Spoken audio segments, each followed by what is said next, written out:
Based on a True Story is the latest true crime parody show that exists to poke fun at our culture's fascination with murders and serial killers. The comedy thriller dropped all 8 episodes on streaming platform Peacock Thursday, June 8th. It takes place in LA and stars Kaley Cuoco, Chris Messina, and Tom Bateman playing the roles of a real estate agent, a former tennis star, and a plumber. On this podcast, we like to discuss a recent installment of a different series every show. We're checking out episode 1, The Great American Art Form. It's June 10th. Welcome to today's episode.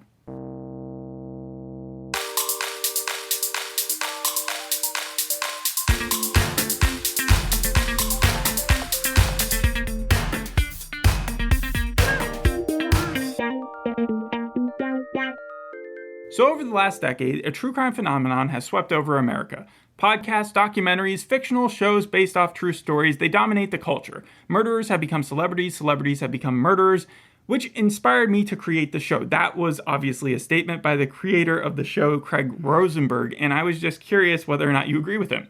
Yeah, I definitely think so. The last few that we've done, the last one I can think about is Love and Death, but even before then, the thing about... Well, that's a true crime show. This is a parody true crime show. I mean, I'm saying that the true crime show genre has definitely broken into the mainstream with TV specifically. I think they have the same set designer as the Love and Death one, or the same, costumer or something. Yeah, someone who's connected to that. The disillusioned part of me, though, sees this as just jumping in on the bandwagon. You know, there's true crime satire. Why make another one? We already have the woman in the house across from the street from the window, a girl in the window.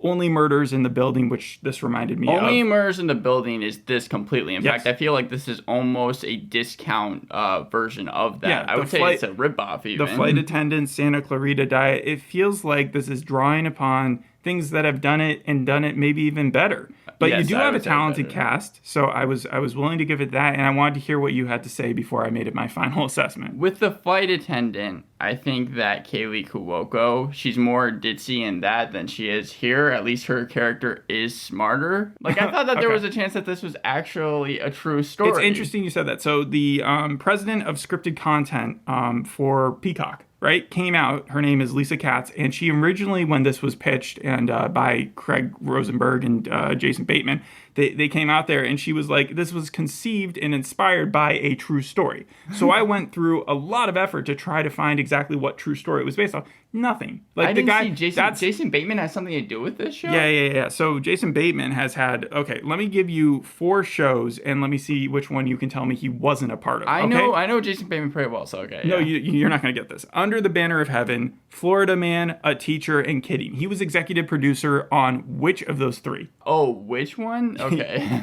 I mean, which was he not? Okay, I would say Kidding, probably. Okay, no, he was an executive producer on all 4 of them. It was a trick question. That's how his range has transcended past just his acting career. Also, he's coming out with a new show after this one that he's also an executive producer for. Do you want to run that game first? Because I was going to wait till the end to do that one. Yeah, sure. But let's do the game first. All right, so it's either starring Brie Larson, it's called Lessons in Chemistry. After being fired from her own lab, a female scientist in the 1960s hosts a TV cooking show, Supper at 6, to educate housewives on scientific topics. Or it's starring Jennifer Lawrence and it's called Astronatal. A young couple is trying to conceive the first baby in space. Or it's starring Saoirse Ronan, Door to Door, having graduated summa cum laude from Harvard.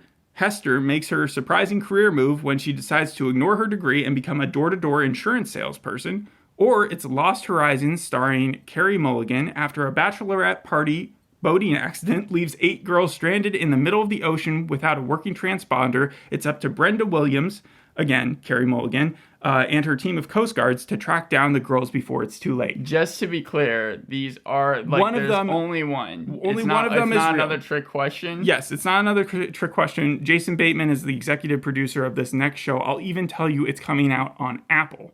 I'll give the so Jennifer it's either Lawrence lesson. one. Do you want me to go through it? Okay, so there's Lessons in Chemistry, there's Astronatal, there's Door to Door. No, that one. The Astronatal. Yeah. No, that completely made up. So out of the other ones, Door to Door, Lost Horizons, and Lessons in Chemistry. Lost Horizons. No, okay. No, again? All right, so you're down to Door to Door and Lessons in Chemistry. Which one is it?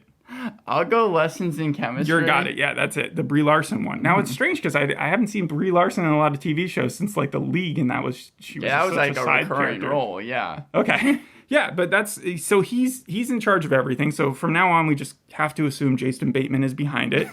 But Kaley Cuoco is also interesting because she was behind, her production company was behind The Flight Attendant. Yeah. It was behind Harley Quinn, but it's not behind this. So this is like kind of the first for her where she's in a while where she hasn't been like in charge of that, but she's still an executive producer. Her production company isn't the one behind it. Obviously, Ava, who is that's the name of the character she plays in this show, is different than the flight attendant character and way different than Harley Quinn. Even though it seems like but her character always has some type of psychopathic like tendencies. You mean that she's a little crazy? Yeah, not that she's a psychopath. I mean, like we're supposed to kind of. So we start off with Natalia Dyer, I should probably mention. This reminded me 100%. Her name in the show is Chloe Lake, right? Chloe Lake, yeah. But really, we only see her in the first scene. She pops up a couple times afterwards, but this is her main scene. It reminded me a lot of Scream with like Drew Barrymore or Samara Weaving, even in the new Scream 6 movie. There was someone from Scream 6 in this. I didn't even recognize them.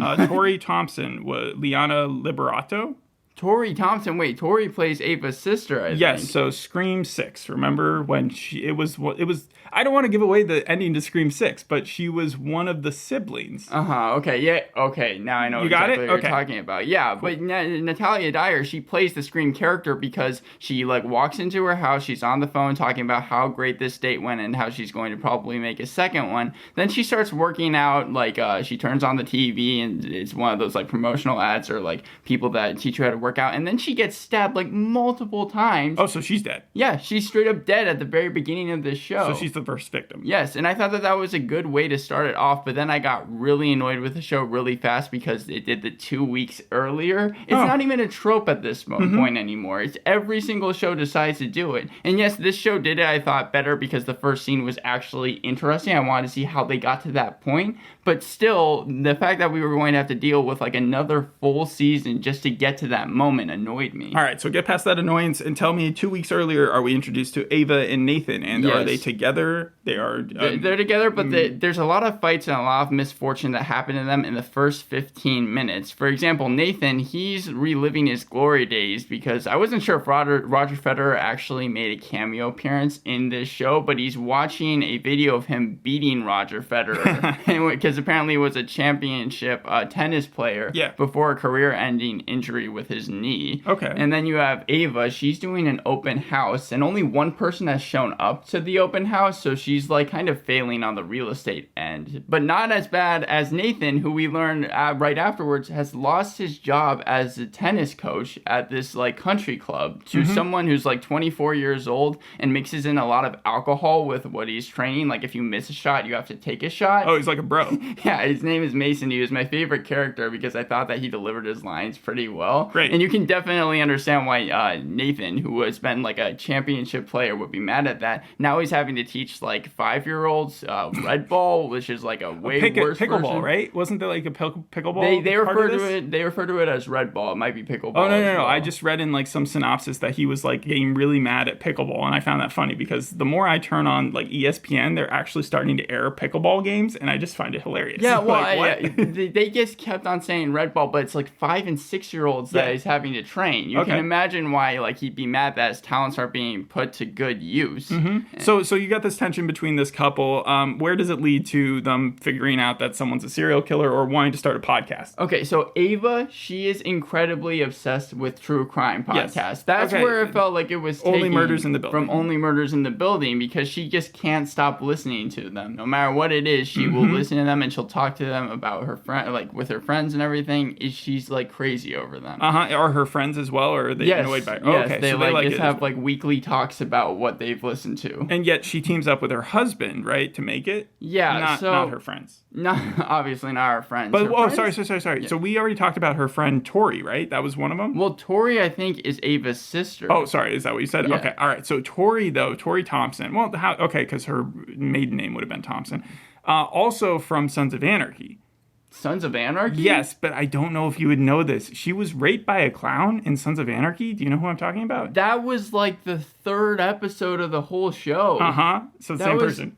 I just found it insane. Yeah. I don't need that. That's crazy. She was like, in like 2 episodes or something. Yeah, she was in the 3rd and I think the 4th episode. Yeah, I knew you knew Sons of Anarchy well enough where I would say that. just kind of blew my mind Cool a little stuff. bit. So they're making a podcast now, but like based on what? Well, it's not the podcast. Like that whole entire idea comes in at the very end of the episode because really we're just trying to get kind of how Nathan and Ava's relationship works. She's having a real hard time selling this house, and she's also fantasizing about having sex with the person she's giving the house tour to. Okay. Like that's kind of where the marriage troubles comes into play. Yeah. She keeps on, Isn't she already pregnant at this point? Yes, she is. Okay. That was Have an affair thing. as you're pregnant. Well, she doesn't actually have the affair. I know. She just envisions it, and then. But that was written in because she actually was pregnant at the time. Oh, okay. So that makes so much more sense because I was seeing Ava and Nathan fight throughout this whole entire pilot, and I was like, to have her pregnant, why would that be the case? Well, she, for like any sort of sex scene later on, maybe she had a stunt double fill in for her. Yeah. And then with like a fake belly. And then for him, when they were doing tennis scenes, he had a stunt double for him. Okay, yeah, because you actually do see Nathan do some tennis in this episode. And he doesn't play tennis at all.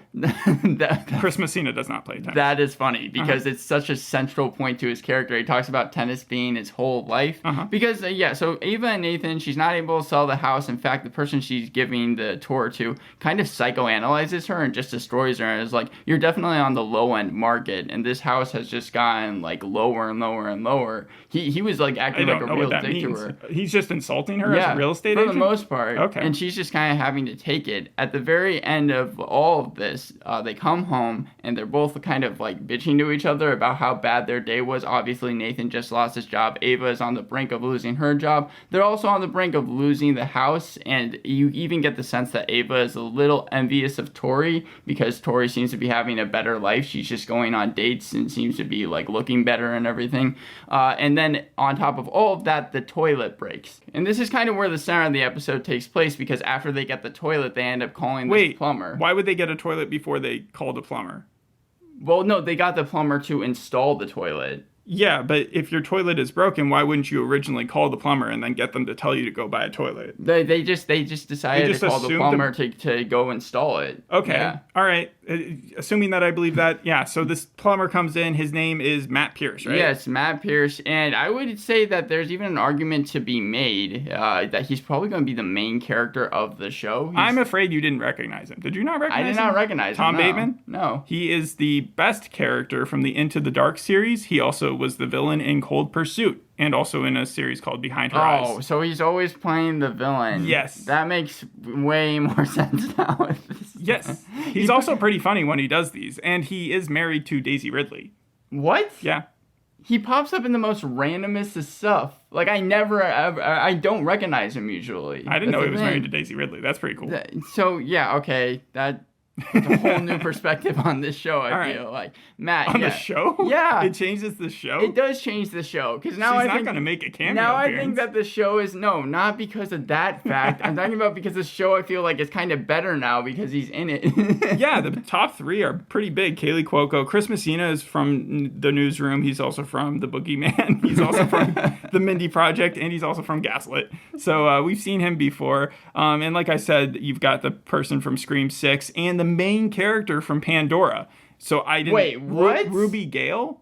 Ruby Gale? Do you know who Ruby Gale no, is? I don't think, maybe you don't see her in this episode. Yeah, I don't know if you do. Okay, all right. Well, then she's also in it, though. But it's good to see that she's gotten work because Pandora was kind of a low-budget show. Yeah, Pandora was a pretty bad show. But she's the main character from it, so she's making the jump into big shows. So, yeah, really what happens is Matt, he installs the toilet, and then he checks underneath the sink because, and he sees that there's mold underneath. Mm-hmm. And because Nathan and Ava are so strapped with cash, Nathan decides to say to him, hey, I will give you free tennis lessons for like 3 months if you lick the 2 mold. times a week, mm-hmm. just to be able to actually like remove get this it, mold done. Yeah. So it's black mold or yeah, it's really bad too. It was really disgusting the way that they made it look. Yeah.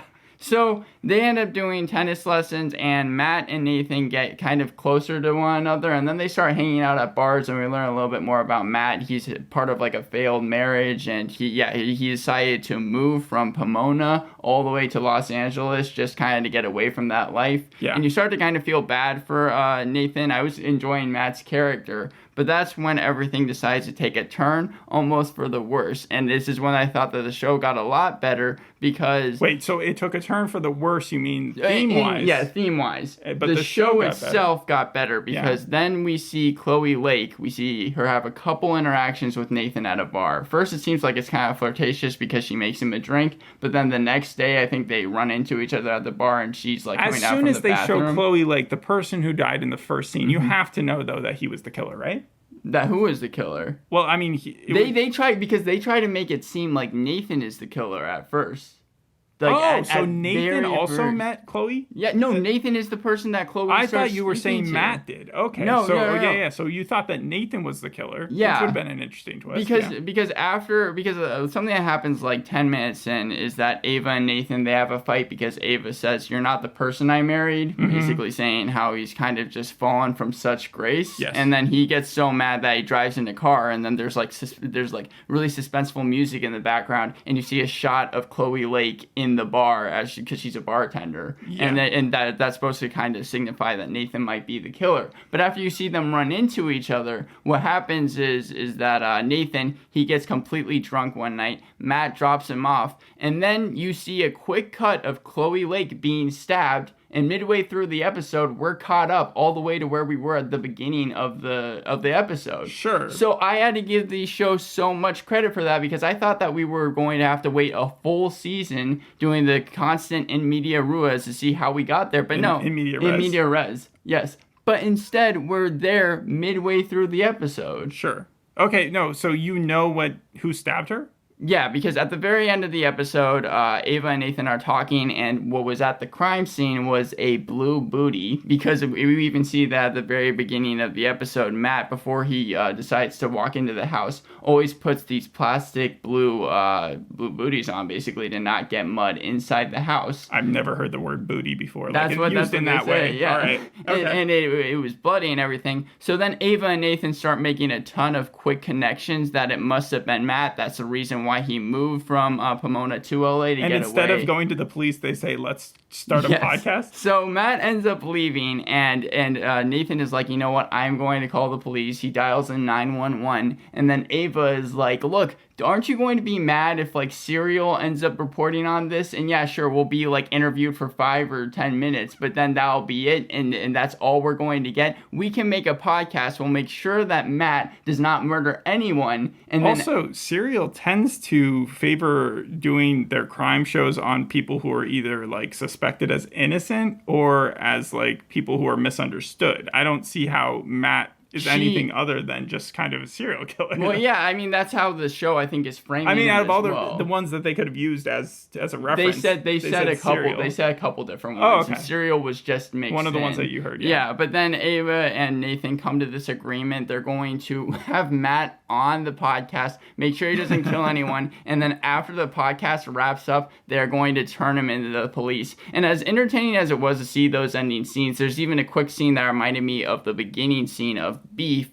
where when Ava figures out about the item that was found at the crime scene, she's driving, she's like running away from her friends and almost getting into multiple crashes, blowing through stop signs because she's trying to get to Nathan to tell him the news. Yeah, and you said earlier Nathan got mad and he also started recklessly driving as well. So maybe that's not the best, especially in LA. You wouldn't think that they'd be like promoting really that. recklessly driving. Well, the idea of getting behind the wheel when you're super upset. Yes. It seems like a lot of characters are doing that, not only in this show, but like you just said, in Beef. Yeah, everything else. Mm-hmm. So at the very end of the episode, Nathan kind of talks to Matt at the beach, and he's like, "I know that you're the West Side Ripper. That's the murderer that's been going around apparently LA." What a cool name. And Matt doesn't. It reminded me of Dexter, kind of the Bay Harbor Butcher. I guess. I don't see it that interesting. And then Matt doesn't really say anything, but Ava is on looking at the beach to see how he's reacting, and that's the end of the episode. So overall, I thought that the second half of the episode was a lot more entertaining. And again, I give the show huge credit for not keeping this Chloe Lake thing in the back until like the episode beforehand or the finale to see how he actually got there. However, I can't help with the fact that it is a complete ripoff